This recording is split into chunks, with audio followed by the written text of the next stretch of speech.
Hello, it's Zoe, and welcome back to the Mischief Movement podcast, your weekly inspo for people looking for more hell yeah in their life. Consider this your one-way ticket out of midlife mediocrity towards fun and positive impact via playful disruption. Wouldn't you love to wake up and feel like a total badass? How about breaking some rules, throwing two fingers up to society and doing more of the things you love? I'm talking full-on freedom, adventure, and those meaningful connections I know you've been craving. Stop waiting for your amazing life to happen and go get it!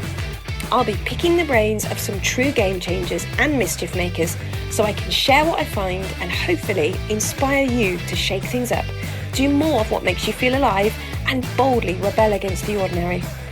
I've no idea what I'm doing, to be honest, but I've got a mission and I'm here to start a movement. It's going to be quite the adventure.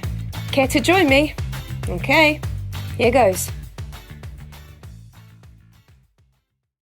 This week, I'm celebrating another milestone, the release of my first actual interview. What? As always, I'll be honest with you, interviewing people, it's not as easy as it sounds. I'm trying not to talk over my guest, trying to ask really good questions, be a great listener, and I'm still learning, so please bear with me, and I promise I'll get better the more I do it. Now though, you guys are in for an absolute treat because I get to talk to the most rock and roll friend I know, Gemma from Geoff Leopard, and we laugh our way through her brand name, her inspiration, the mum-juggle, finding confidence when you have none, and what she's learned through building her own business. It's a good one, so let's jump straight in. Here we are finally, after talking about this for how long.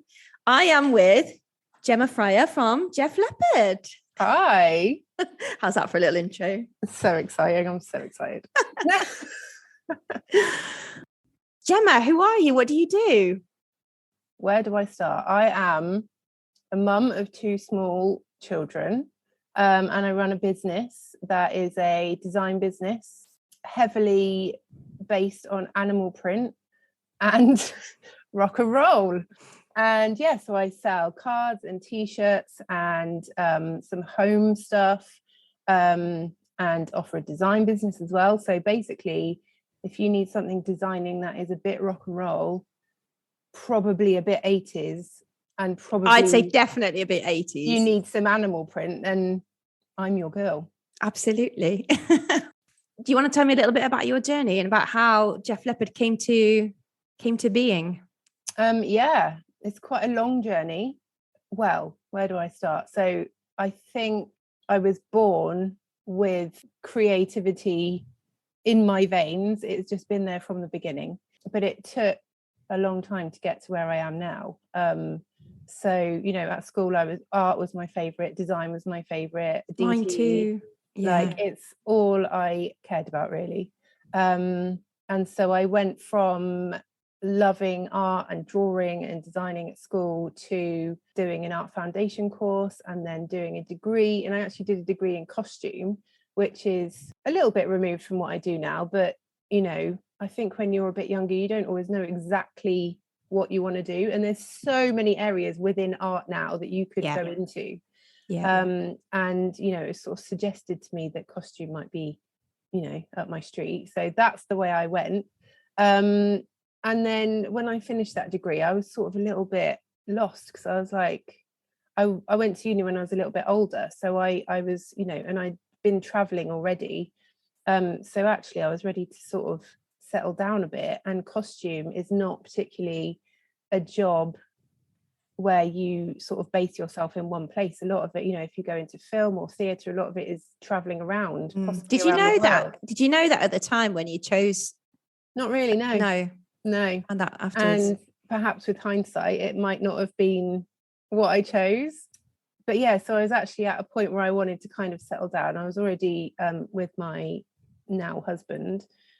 And so I fell into a job in theatre, which I actually loved. I did that for 10 years and I was in a management role. But working in a creative environment was just right up my street. And also the hours were at night. I am a night person. I don't do mornings. So it was perfect. Like, social life was amazing. And then I had my first little boy, and suddenly the hours that I was working were not okay anymore. Yeah. Everything had to change. So I stayed there for a bit, and I managed to change my job role slightly to like a more of a sort of 9 to 5 weekday type thing. But then I just sort of fell out of love with it a little bit. I think when you have kids, you rethink everything. I was, just mulling over in my brain. I was like, I've been in this job for a long time. I've loved it, but it's not really, really, truly what I want to do. I want to create stuff. I want to design stuff, and that all sort of, it really started to just be in my head all the time. And did you know that you wanted to do that on your own terms? Were you open to the idea of sort of pivoting your career slightly, or was it like, no, whatever I'm going to do, I'm going to work for myself? I think I wanted to work for myself. I'd never done it before. And I knew that was probably going to be more helpful around having children, because I'd be able to work around them when I want to. But also I really just wanted to be in control of my own work ethic. And, I've been working for a boss who was not my favorite. And, when you just think, I can do this better. And there were loads of reasons, but then I got pregnant with baby number 2, and that really was like the catalyst, because I was like, right, I've got 2 kids now. I'm going to need to be at home. I was commuting a really long way. I was working really long hours, and while I was pregnant, I just sort of made the decision, I'm going to do this now, because if I don't do it now, I might never do it. And even though you have more to do when you're a mum in terms of looking after your kids, you also, you have sort of a lot of time on your own, with a baby. So there was a lot of thinking. There's a lot of thinking time, isn't there? I've got 2 kids as well, so having 2 young children kind of was the catalyst to going, actually, I'm not available to do normal office hours. I don't want that. I want to be there for my family. I want to actually enjoy having my kids.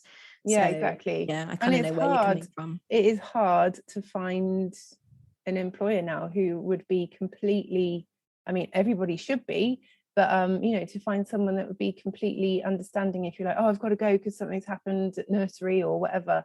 And that pressure is still there, like things changing, but it's still there. And I knew that working for myself would allow me that freedom to be there, be present. And so that was a huge part of it. But also I was like, God, I just need to draw. I need to design stuff. I've got so much stuff in my brain, all this like pent up energy that I've had from 10 years working in a job that I like, but I don't really love. And I needed to do something for myself as well. Because I think, when you become a mum, you suddenly become this other role that you don't recognize, and you have to learn really quickly, and you're suddenly like this, you have to be a different person to who you were before. And I don't feel like some people say they lost themselves when they became a mum. I don't feel like that, but I do feel like I wanted to also keep myself in there. What do I love? Like, I can be a mum and I can still do all the things that I love. And so it was a mixture of that, and designing just lets me do that. I was really excited about interviewing you, because when I look at the brand that you've created, for me, the whole essence is just fun. And obviously the podcast is coming from a perspective of, okay, midlife, maybe with kids, maybe without kids, but not having as much fun or as much freedom as perhaps we kind of would have wanted. And so, or when you're in your 20s, when you've got nothing to think about. No I think about your brand, and we've connected via Instagram, and when I've seen your stories and I've looked at your posts, it's just, it's just color, it's rock and roll, it just screams fun and freedom. And I think for you to have been able to kind of weave your personality into your brand the way you have is just awesome, because they're so intertwined. Yeah, well, it's my space. It's my little area where I can really be me. And we need that. I need that. Yeah. And you know, my kids and my family are an enormous part of my life, but I also need a little space that's just mine. And it's like, it's my area to explore, you know, all the things that I love, and but also hopefully inspire other people to, you know, just still have fun. Because I think, you know, when you get a little bit older, I'm 41 now, you know, you do start thinking about things like, what, you know, where am I going with my life, and what am I going to do, and is this what I meant to do, you know, was this where I wanted to be, you know, when I was 20, is this what I thought I was going to, you know, you have all of those thoughts. I think that's very typical, isn't it? I think a lot of people and sort of like unconsciously use 40 as a bit of a life marker. Yeah. So it's definitely by 40, I want to have done this, because at the time it seems so far away. And then you get to 40 and you're like, well, that's it. You kind of start reevaluating things. And then if you throw in a family as well, it's, you know, it kind of amplifies everything, I think. Yeah. I mean, you do start thinking about stuff like that, but then at the same time, I don't regret anything that I've done, because I think it was all part of the journey to get here. Like, I think if I started this business 15 years ago, it would be completely different. Yeah. I needed to, you know, without realizing, I think I probably needed to get to this point to be able to do this, to have that kind of passion and fire to get on with it and do it. And but yeah, just have fun. Like, yeah, I do still just want to have fun all the time. I'm so tired. So where do you get your inspiration from then? I see you holding your Top Gun mug. Yeah.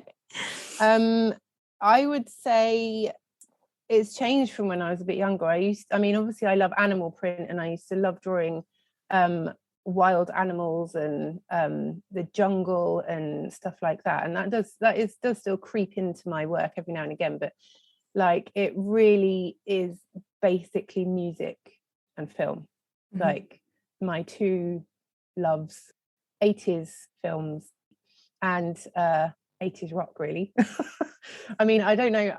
I had a really different taste in music when I was a teenager, and then all of a sudden in my like late 20s, it just changed.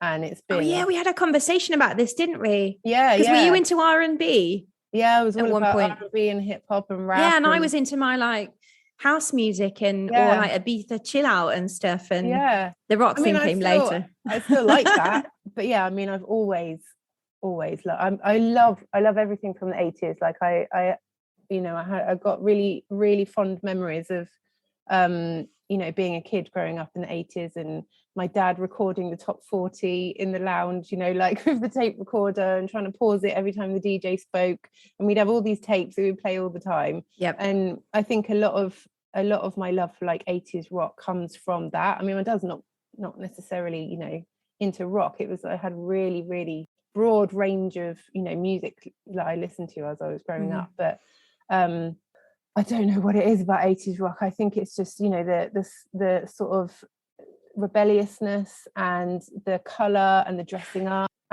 which is more is more. It's just me all over, like just color and animal print and a bit of ridiculousness in not taking myself too seriously and staying up all night and sleeping all day. If only I could do that. I guess it's that whole idea of just not giving a shit. Can I swear? Yeah, you can. Yeah. And I love the way that you kind of like bring this kind of like nostalgia into your brand as well. How did you come up with your name, Geoff Leopard? Because it's pretty awesome. Well, it took a little while. It was genuinely harder than naming my children, I think. Because when you name a child, it just literally has to be a name that you like. But when it's your business, it's got to say so much more.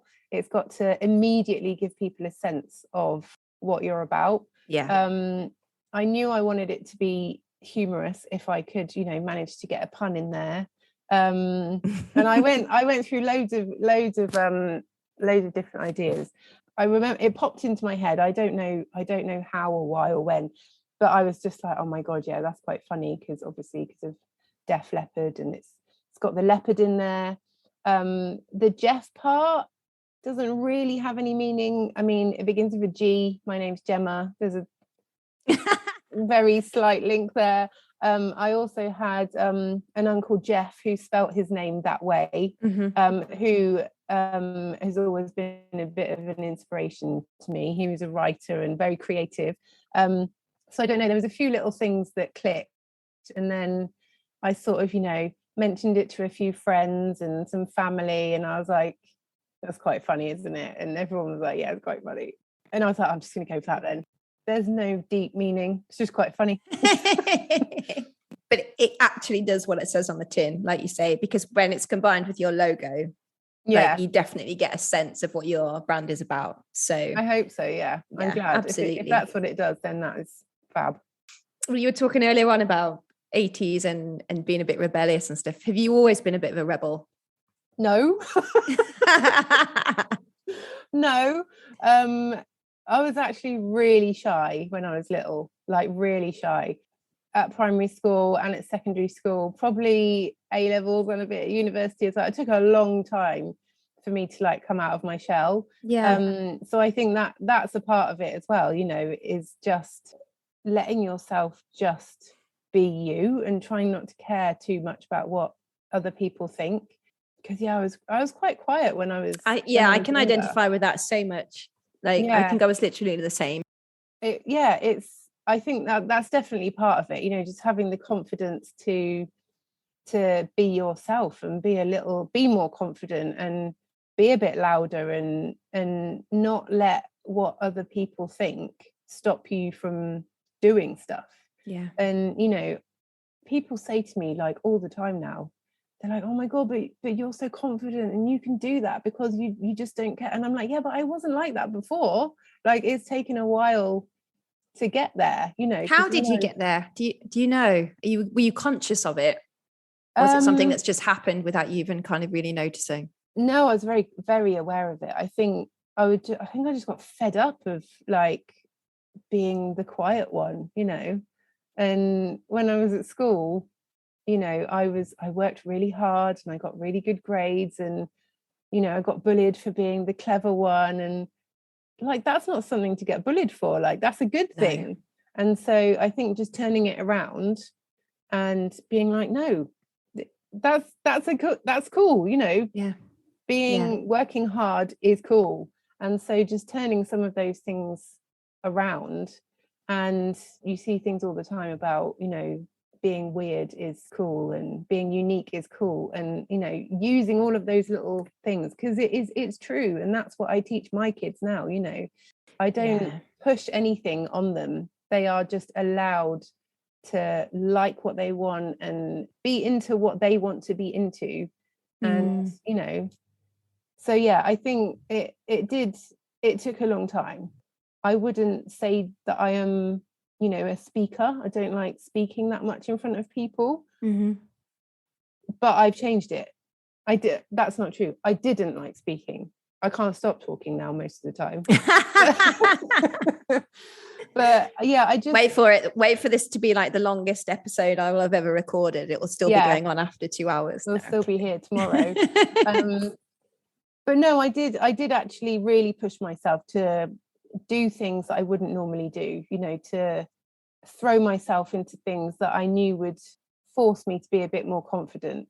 Like, I think, once I like applied to be like the class president or something, and that was terrifying to me, but I was like, no, because if I do this, it will challenge me, and if I fail, then whatever, I've had a go. One of the reasons why we've connected is because my background is very similar to yours, and I still apply that principle even now. It's that kind of, it terrifies me, and the only way I can get through it or get past something is to just make myself do it. I mean, even this podcast, to be quite honest. Exactly. But that's no secret. So, I've already said that this is terrifying for me. So we'll just keep going. But then I think, I don't know about you, but I think once I've done that thing that scared me, the buzz that you get from it, like the adrenaline rush, that I think that's what I'm starting to live off now. Is you do the thing that's quite scary, but oh my God, how good does it feel when you've done it? Exactly. Like, yeah, absolutely. Such a rush. saying yes to stuff, even if you're a little bit nervous, and just absolutely having a go. And, you know, if you completely mess it up, then so what? Like, you've had a go and you've learned something from it. So yeah. And, you know, I try and apply that to a lot of things in my life. And it's not easy, but it's worth it. Well, do you know what? The easy things are rarely worth it anyway, are they? So Oh, exactly. So on with the challenging stuff that terrifies us. That's the only way. But I mean, talking about your, you know, when you were younger, if you could go back and spend 24 hours with your younger self, what kind of advice do you think you would give her? You know, it's a bit of a cliche, but I probably would just say, stop worrying about other people, you know, because I think when you're at school, like secondary school in particular, it can be a pretty hard place. You know, when you meet people that you went to school with years later, everyone is like completely different, because you know, I think at that age, when you're sort of, I don't know, 13 to 16 or whatever, everybody's trying to work out who they are, what they like, who they're going to be friends with, and it's such a weird time. Yeah.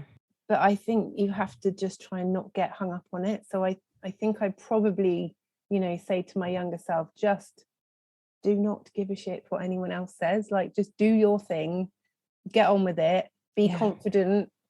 And, you know, I don't know if I would take that advice when I was that age. I was thinking I would say something similar to myself, and I would probably just be like, oh my God, like, no, ever, not ever. So easy to say that now, though, isn't it? Yeah, it is. Like, would I be the person I am now without having had all of those experiences? So I don't know. It's a tough one.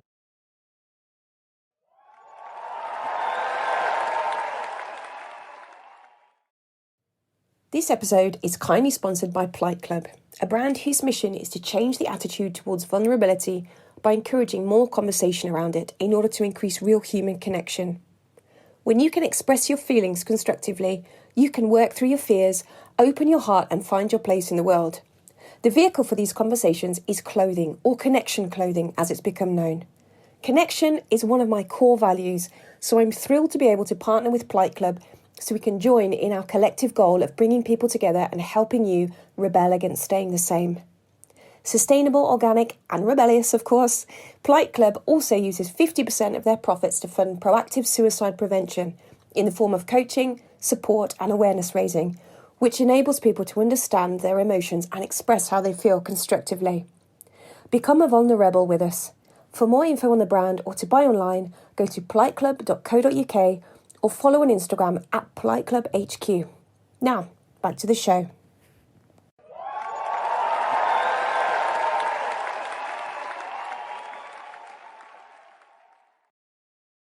So how long's Geoff Leopard been up and running? 4 years. Wow. Congratulations. Crazy. Thank you. It's pretty cool. And have you got a career highlight so far? Well, I think that maybe into my second year, I did an alternative Christmas jumper, and that went really well and kind of blew my mind a little bit. And I was like, oh, okay, this might work. So that was a career highlight. So I remember I did the design in the summer because I was actually really organized, and for once, and had all this time, you know, planning and prepping, and then I launched it. I did this big like build up, and then I launched it, and then my phone started pinging, and I was like, oh my God, someone's bought one. And then it pinged again, and I was like, oh my God, I've sold another one. And it just all went a bit mad. And just, you know, knowing that someone's buying something that you've made, that you've created from scratch, is a pretty amazing feeling. So yeah, that was amazing.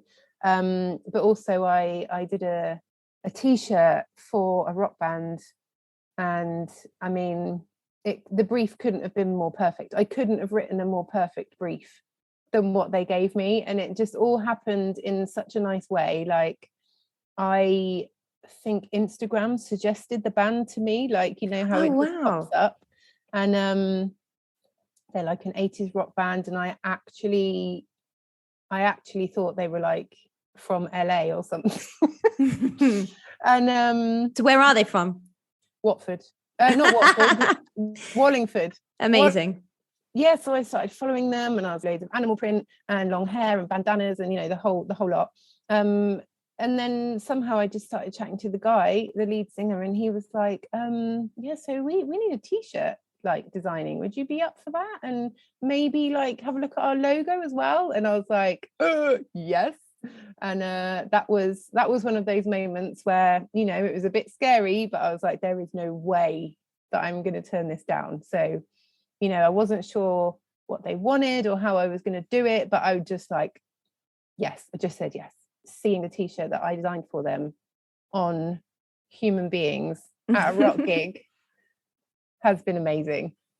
So I have to say, I think as a designer, that's got to be like a career highlight, hasn't it, really? When maybe the first time you see somebody using or wearing one of your products, it's like, that was in my head, and now you've got it. And someone actually wanted it, someone actually paid with money because they wanted it. Like it's a really good feeling. But that doing the t-shirt for that band was amazing, because I mean, like I said, the brief was insane. They're an 80s rock band, and they wanted me to design them as the Thundercats, the TV show from the 80s. Oh my god, I used to love the Thundercats. Oh my god, why don't they bring that back? I know you did because you did some t-shirts that were also for a charity, I think, didn't you? Yeah I did. My local Pride group for a little while, and we did a little collaboration. So I did some t-shirts and donated part of the proceeds from the t-shirts to them to support that group. Amazing. Oh, I love that.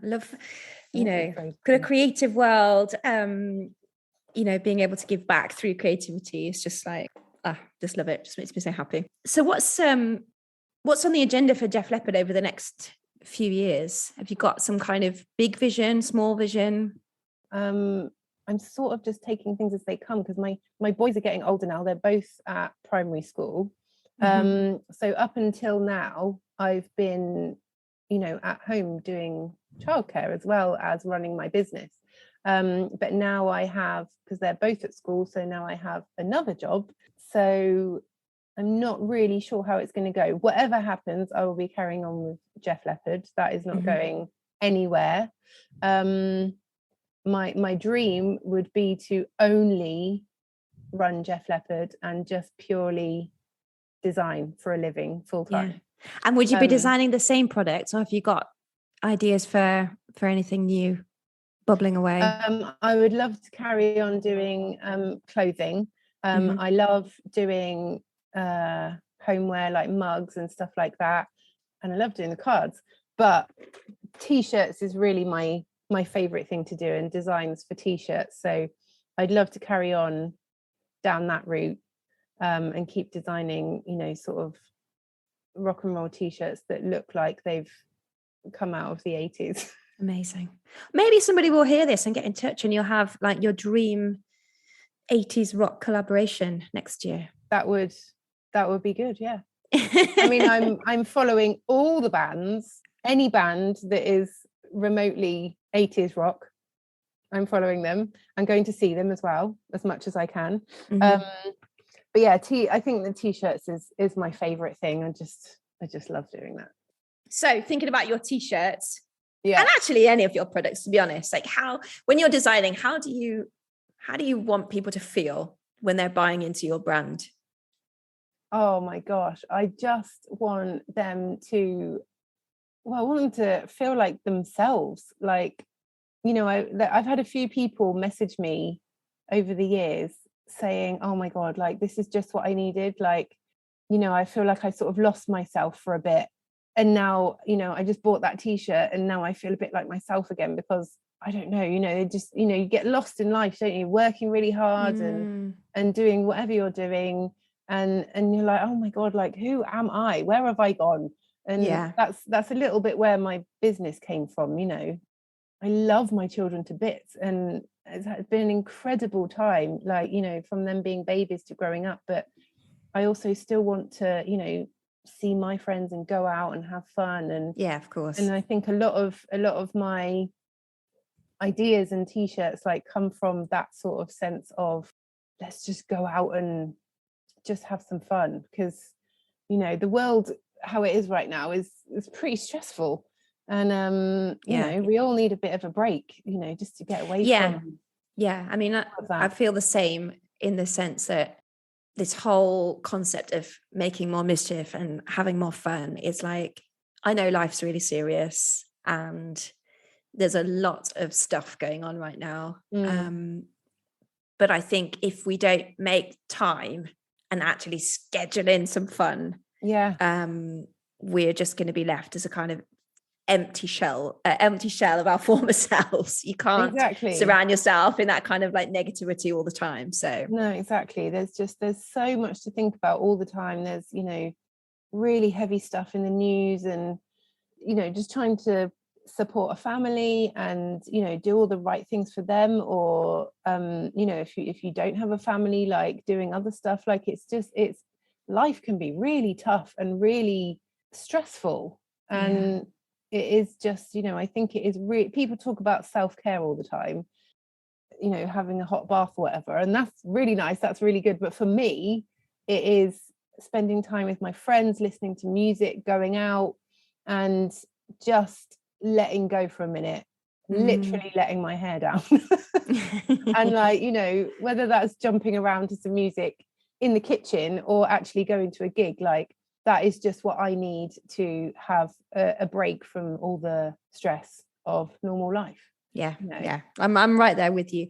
Have you got any advice, like thinking about that juggle between your business and your family? Have you got any advice for, you know, how do you manage it? How do you manage running your own business and being creative and then fitting in everything around your family?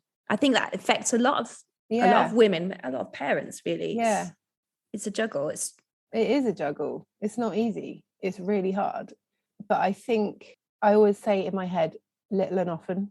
Because if you can just keep on top of all those things a little bit, you know, like the kids need to do their reading, you've got to make dinners, and you need to go shopping, and you've got to pay the bills, and there's all these admin things, and a bit of the business, and then, you know, there's so much to do. But what I try and do is little chunks of everything, little and often.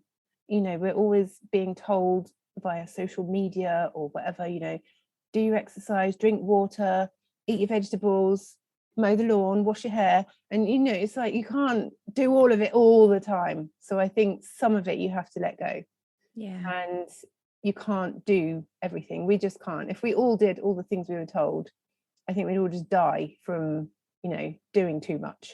You just end up mowing your hair and washing the lawn instead, wouldn't you? Exactly. You've got to let go of some of it.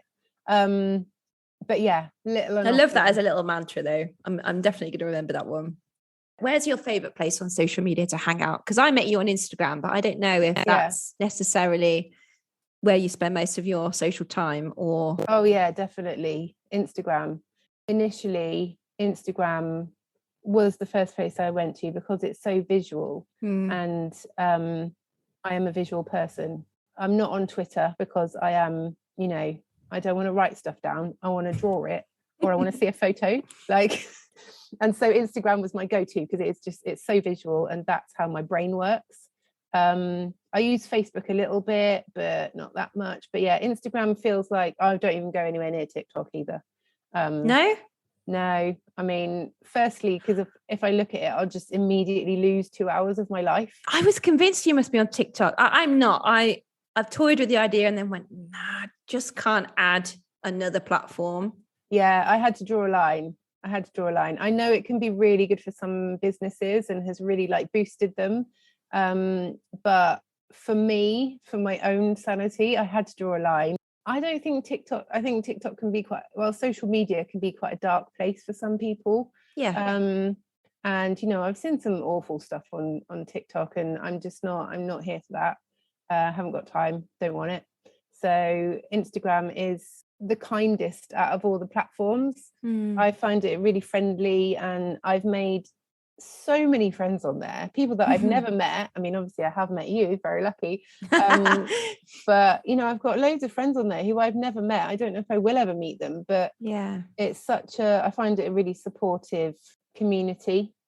Yeah, I think that's really important as well. Like, as a small business owner, you know, when you are having a hard time, there are people that out there on Instagram, particularly, who are really supportive. At least, I mean, I've found that. Oh, absolutely. People going through the same thing and sending you messages going, it's okay, it's happened to me too. And, you know. Well, I think the thing is also, when you work for yourself, you're not in an office anymore. You're not with people. You can't just go and have a quick rant while you're getting a coffee, because there's no one there. You're in your house on your own. And so Instagram also has been that place for me where I just chat with other small business owners or customers or friends, you know, and you know, you can have those little rants in your DMs, and actually sometimes it is just the best. I think the small business community is just incredible. Like, everybody is so supportive. I really enjoy it, despite all the weird stuff that's happening right now, and you know, with none of us getting we feel like nobody sees any of our stuff, and it's not being shown to anyone. It's a big pond, isn't it? It's all gone a little bit weird, but at the same time I still really enjoy using it. I find it, from a technical point of view as well, I find Instagram much easier to use. So I mean, if you find that you feel sort of overwhelmed, or you're just kind of struggling a bit, I mean, I don't know if it's ever happened to you to kind of lose your creative flow at any point, but what do you do to kind of bring the fun back to working on your brand? I think anybody who's creative, that happens all the time. And I definitely have moments where I'm like, oh my God, like I can't, you just have a block, and you're like, I can't do anything. You lose your mojo and your inspiration, and you're just like, how am I going to get it back? But actually, that's usually when I know I need a break. That's usually when I've burnt out, when I've been working really hard. And so usually what I do, even if I carry on working, I'll maybe do something a bit boring, you know, like a bit of recording my receipts or something, you know, sort of boring admin task, something that you know, doesn't involve too much creativity. But I think the thing that always brings me back is music. I just listen to music and maybe try and find a new band, or go back to someone that I really love, or watch one of my favorite films. You know, it's quite hard when you're like, you know, when you get to that point where you're like, oh my God, I can't think of any designs, or I'm stuck. That is definitely when I know I need a break, and I need to stop and relax. And then usually it pops back into my head, you know, something will come back into my head, and I'll be like, oh, here we go, back in. Sometimes you just got to give yourself a bit of space, haven't you? Absolutely. Well, it's almost time to wrap up, so I just got a few more little questions that I want to hit you with. I mean, at the end of the day, it's about having fun. So here we go. Some mysterious benefactor has granted you 24 hours to do whatever you like, and money is no limit. How would you spend your dream day? It would definitely involve flying. I would probably find the most awesome rock gig, like one of, you know, a band that I wouldn't be able to see because it's in like Brazil or something, and get some really good food, like go to like 3 or 4 amazing restaurants, and just because I'm obsessed with food, and just get some really good food, and maybe have some like really good cocktails. I'd probably go to LA. I've never been to LA, and I would just love to spend the night on the Strip. So private jet, cocktails, awesome food, rock gig, and then fly home. Can we do that one day though? That would be amazing. Maybe an 80s film on the way. Of course. And a disco on the plane. I love how this is building. It's amazing. Right. Just want to play before we go. Mistake, magic, mischief. Oh, What's one mistake that you've learned from along your journey? don't bleach your hair too much. That's a lesson I learned the hard way. But you've still got some hair, so you know. A bit, yeah. I think it's all another cliche. It's part of the process, isn't it? Like, you wouldn't make a mistake deliberately. Can't think of a massive mistake that I've made, because I try not to think of it like that. Yeah. And have you got like a little magic trick, some kind of tip or piece of advice for anybody who does feel a bit stuck? I would say, like what I said before, like, go back to what you love. What is it that you really, really, what makes your heart start going, pumping faster? What is it that like makes you really, really passionate? Because for me, it is, being at a really loud rock gig, or listening to music, or watching really good films, or going to the cinema, or hanging out with your mates, or reading. Like, what is it that really, really gets you going? What are you into? Because that's what always gets me going again if I'm feeling a bit crap. Yeah. So everyone who comes on this podcast is either a little bit rebel or an all-out rogue. I don't know which one you are, but have an idea. Can you tell us about your finest act of rebellion? Oh my God. Because you were a good girl doing all your work and being really quiet. Boring. Just kidding. Well, no, it's true. I was always quite good when I was younger. But now I think my act of rebellion is just it's going out. And I can't do it that often, obviously, because it takes me about 3 days to recover. Welcome to the club. But yeah, just having a cheeky night out with a mate in a bar, or going to a gig. I mean, even last weekend I went to a gig with my husband, and he's not massively into rock, but he came with me, and we just had a little night away, and we stayed out really late, and we had loads of drinks, and we did some shots, and it took a little while to recover, but God, it was so much fun. And it kind of resets me, even though it hurts the next day. I think that's a really interesting thing that you just said there, because the idea that something you enjoy so much can reset your whole way of being. It does. I don't know what it is. I don't know if it's the loud music, or just because you can just forget about everything. You can forget about the mortgage and the bills that you've got to pay and all that really boring stuff, and just completely disconnect for a little bit. And it'll all be there again in the morning, and you'll feel like crap, but just for that one night it'll be really, really good fun, and you can like have a break. All in moderation, obviously. That is probably the way that I rebel right now. You're not really supposed to go out partying all the time, are you, when you've got a family? But you can, and it is possible, and it's okay. Yeah, just not every night. Absolutely. How can people find out more about you? I am on Instagram at Geoff.Leopard. I am on Facebook as well. My Etsy shop is just search Geoff Leopard with a G. Instagram is the main place to get hold of me. Etsy is where I sell my stuff, but I'm also on Facebook as well. So we should tell everybody to go and check you out. Oh, thank you so much. Oh, it's been such a pleasure. It's so nice talking to you. Yeah, you too, Gem. Thanks so much for having me on. I hope you loved today's episode and it made you think differently, or perhaps nudged you into changing something in your life that's not working for you. I'd love to give you a shout out right here on the podcast too. So let me know what you think, what you'd like to hear more of, or how you've been inspired by what you've heard. Let's keep in touch over on Instagram at Mischief and Hyde, or sign up to my newsletter at zoegreenhalgh.com.